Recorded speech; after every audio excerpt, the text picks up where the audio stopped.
Hi students, I hope all are fine. So we were learning about Dr. APJ Abdul Kalam and we found that the background now in his childhood is the Second World War, isn't it? So we saw how he was so proud in earning his first wages and so on. Okay, so in today's class, what we will see is we will see one more incident which happened in the life of Dr. APJ Abdul Kalam. An incident which made a kind of lasting impression in his life. Okay, so during the annual Sridharama Rama Kalyanam ceremony, our family used to arrange boats with a special platform for carrying idols of the Lord from the temple to the marriage site, situated in the middle of the pond called Ramatirtha, which was near our house. Events from the Ramayana and from the life of the Prophet were the bedtime stories my mother and grandmother would tell the children in our family. Okay, so during the time of the festival, the ceremony, Sita Rama Kalyanam, at that time, what they used to do, Kalam's parents or Kalam's father or family would make a boat with a special platform to carry the idols. Okay, carry the idols from temple to the place of the ceremony. And also his parents, his mother and also his grandmother used to tell him or tell the other children about the stories that were there in Mahabharata and Ramayana and so on. Okay, so this shows there was no religious background.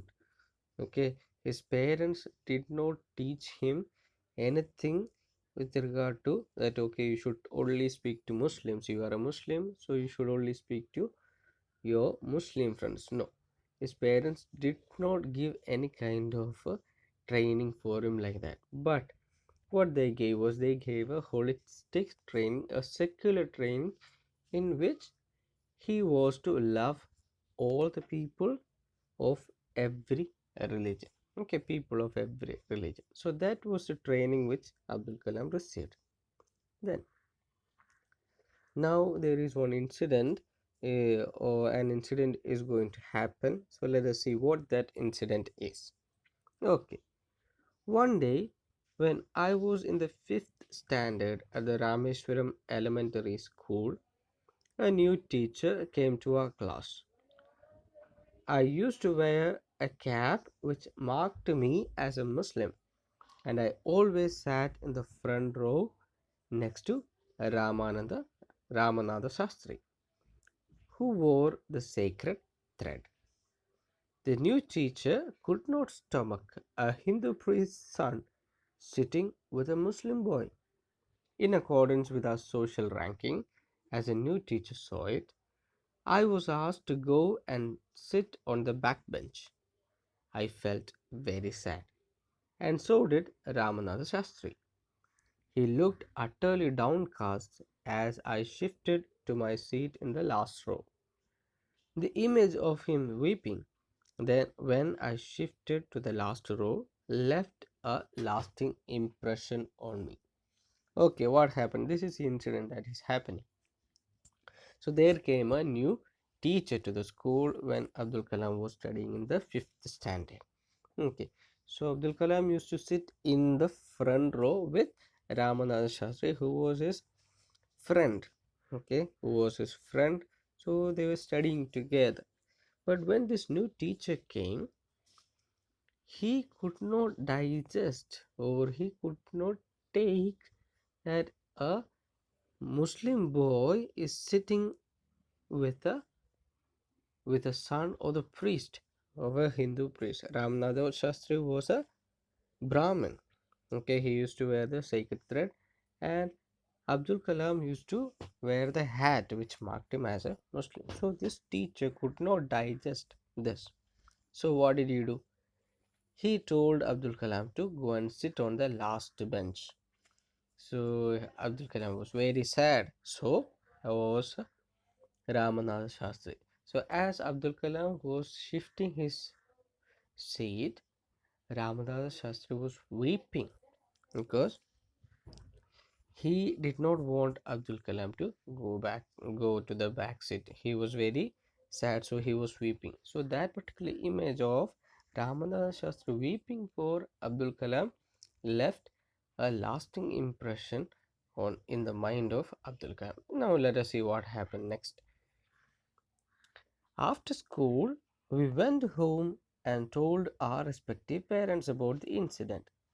Lakshmana Shastri summoned the teacher and in our presence told the teacher that he should not spread the poison of social inequality and communal intolerance in the minds of innocent children. He bluntly asked the teacher to either apologize or quit the school and the island.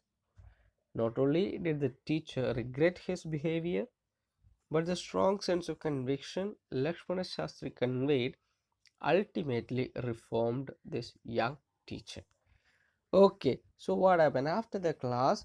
These two children, small children of fifth grade, they went and told their respective parents what had happened. What did the teacher do? So Lakshmana Shastri was a priest, isn't it? So, Ramnath Shastri's father was a priest. So what did he do? He called this teacher, and this teacher came to Lakshmana Shastri, and there was Abdul Kalam and also his friend Ramnath Shastri. So they were there. So in front of them, his father told the teacher, it is a very bad behavior that you have expressed. You should not have put in the poison of communal intolerance in the life of these poor children. Okay, so you have two options. Lakshmana Shastri put forward two options to the teacher. Either you apologize for what you have made or the mistake you have made, or you just quit this job. So so this teacher understood his mistake, and he apologized and became a good person. Okay, and he became a good person. He understood the that there should not be any religious intolerance should not be put in the minds of young students. Okay, so he became a good teacher. So after that, on the whole, the small society of Rameswaram was very rigid in terms of the segregation of different social groups. However, my science teacher Shiva Subramanya Iyer, though an orthodox Brahmin with a very conservative wife, was something of a rebel. He did his best to break social barriers so that people from varying backgrounds could mingle easily. He used to spend hours with me and would say, Kalam, I want you to develop so that you are on par with the highly educated people of the big cities. Okay, so there was also another type of teacher. His name is Shiva Subramanya Iyer. So we found in the previous incident there was a teacher who did not want to mingle the students of different religion. But here there is another teacher, Shiva Subramanya Iyer, who wanted to break the social barriers of this caste and all this religion and so on. He wanted students to mingle. He wanted students to mingle, and also this teacher used to spend hours with Abdul Kalam, and he told him, "Okay, I want you to develop. I want you to become on the level or above the level of those educated people of other cities." So there were different kinds of teachers also. Some who clung on to their conservative life, and also there were some who wanted to break the social barriers. Okay, so I think this is enough for today. We have some vocabularies. Could not stomach means could not tolerate, downcast and sad or depressed. Conviction, a strong opinion or belief. Okay, so these are the words. So I hope today's class is clear. And now what we have is we have a small worksheet. Okay, once it is you need to write a description on this picture. Okay, see a picture here and write a description according to your imagination. Okay, so I hope today's class is clear to you. Thank you and bye.